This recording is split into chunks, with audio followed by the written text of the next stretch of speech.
স্কুলে দুষ্টুমির জন্য এক ছাত্রকে বেধড়ক মারধরের অভিযোগ এবং সেই ঘটনাটি ঘটেছে হাওড়া থানা এলাকায়। এই সংক্রান্ত অভিযোগ দায়ের করা হয়েছে পরিবারের তরফে। বিশদে জানবো।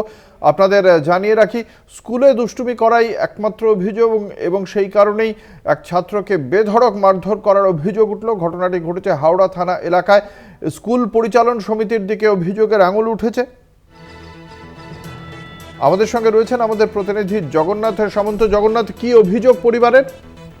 দেখো, পরিবারকে যখন খবর দেওয়া স্কুলে যাওয়ার সময় স্কুলে গিয়ে দেখে যে তার ছেলে, অর্থাৎ তার 14 বছরের ছেলে মোহাম্মদ আলী রাজা, তাকে বেধড়ক মারধর করা হয়েছে। তার চোয়ালে আঘাত রয়েছে, তার শিরদাঁড়ে আঘাত রয়েছে, বিভিন্ন জায়গায় তিনি অসুস্থ হয়ে পড়েছে। হাওড়া হাসপাতালে তাকে ভর্তি করা হয়েছে। যে বাড়িতে আনার পর তিনি আরো অসুস্থ হয়ে পড়ে।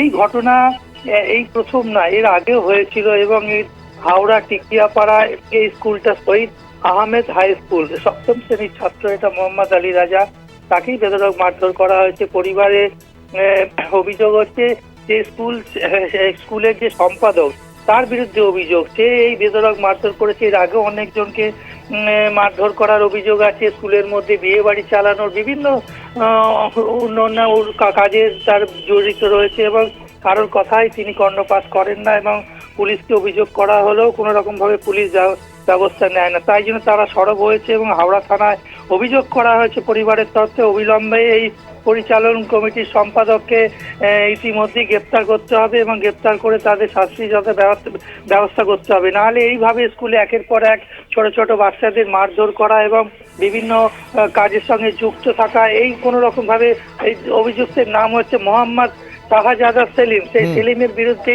অভিযোগ উঠে আসছে। তবে পদক্ষেপ করা হয়েছে প্রশাসনের পক্ষ থেকে? দেখো, প্রশাসনের সঙ্গে কোনো পদক্ষেপ করা হয়নি। তবে যেটা জানা যাচ্ছে, তাকে জিজ্ঞাসাবাদের জন্য ডাকা হয়েছে।